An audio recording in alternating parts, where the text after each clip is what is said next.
Maîtresse et passion, quand il n'y a rien d'autre à voir à la télévision. Rien ne va plus entre le professeur Bouvier-le-Duc, directeur de la clinique de la Forêt-Blanche, et Jean-Marc, le jeune interne qui depuis quelques mois entretient une liaison avec Catherine, l'infirmière qui, elle, aime toujours en secret le professeur Bouvier-le-Duc. Jean-Marc laisse exploser sa jalousie lorsqu'il apprend que Catherine avait offert des fleurs pour saluer le 3e divorce du professeur. Pourtant, tout semble se dissiper lorsqu'ils fêtent ensemble la première opération de l'appendicite réussie avec succès par le professeur et toute son équipe.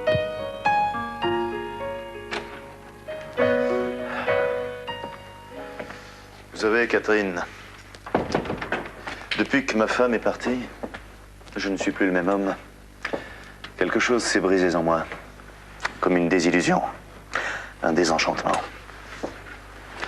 La vie m'apparaît soudain comme un désert de sable où chaque dune ressemble à une autre dune.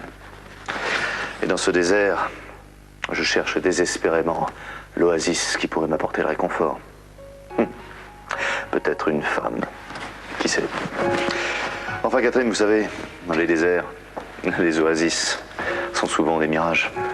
Et je le sais. Heureusement, il me reste la clinique. C'est ma famille, ma vocation, mon port d'attache. Vous savez, Catherine, je noie mon chagrin dans le travail. C'est devenu ma raison d'être, ma bouée. C'est devenu ma raison d'être, ma bouée de sauvetage. J'ai enfin compris que l'amour ne serait jamais au rendez-vous. Et puis il y a mon travail. N'y a-t-il rien de plus beau au monde que de sauver des vies humaines? C'est vrai, c'est ma vocation. Ma vie entière est ici. Quel beau métier. Vous ne trouvez pas?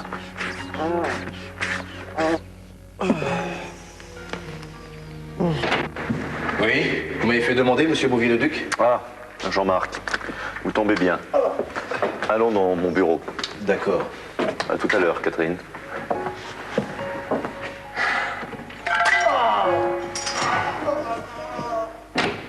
Ah, Oui? venez dans mon bureau. Venez dans mon bureau. Nous serons plus tranquilles. Tout à fait, oui. Vous savez, Jean-Marc, je vais tâcher d'être franc et direct avec vous. Vous savez, une clinique, c'est avant tout des responsabilités et parfois des décisions à prendre à contre-cœur. Je vous fais confiance, monsieur Bouvier-le-Duc. C'est quand même grâce à vous que je suis rentré dans cette clinique. Vous savez, Jean-Marc, une clinique, c'est avant tout des responsabilités et parfois des décisions à prendre à contre-cœur. Je vous fais confiance, monsieur Bouvier-le-Duc. C'est quand même grâce à vous que je suis rentré dans cette clinique. Vous savez, Jean-Marc, une clinique, c'est... Justement, Jean-Marc, j'ai agi à la légère et vous n'avez pas mérité ma confiance. Mais je... Laissez-moi parler. Aujourd'hui, j'ai pris une décision grave. Quoi? À l'hôpital Velpeau? J'ai décidé de vous muter à l'hôpital Velpeau. Quoi? À l'hôpital Velpeau? Oui, vous avez bien entendu. Mais pourquoi? Qu'ai-je donc fait donc? Une erreur professionnelle, ça vous suffira? Une erreur professionnelle, je ne comprends pas. Madame Lorigan ne devait recevoir des soins qu'à base de paracétamol. Et non pas d'acide acétylsalicylique, qui est rigoureusement contre-indiqué comme tout médecin sait. Voyons. C'est injuste. On ne m'avait pas prévenu. Sinon, vous pensez bien, jamais je n'aurais prescrit de ce médicament. Une faute est une faute. Et je ne puis l'admettre. Vous pouvez y aller. C'est trop injuste. Le prétexte est facile. Je vois que vous n'avez toujours pas supporté ma liaison avec Suzanne. Mais je... Ne m'interrompez pas. Je suis le directeur, ne l'oubliez pas. Vous pouvez y aller.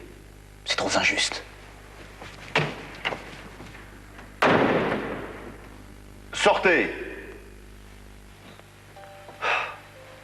J'ai été dur. Mais c'est pour toi que je l'ai fait. Que se passe-t-il? Catherine. J'ai dû prendre une décision grave. Et j'ai décidé... À l'hôpital Velpeau? J'ai décidé de muter Jean-Marc à l'hôpital Velpeau. À l'hôpital Velpeau? Oui.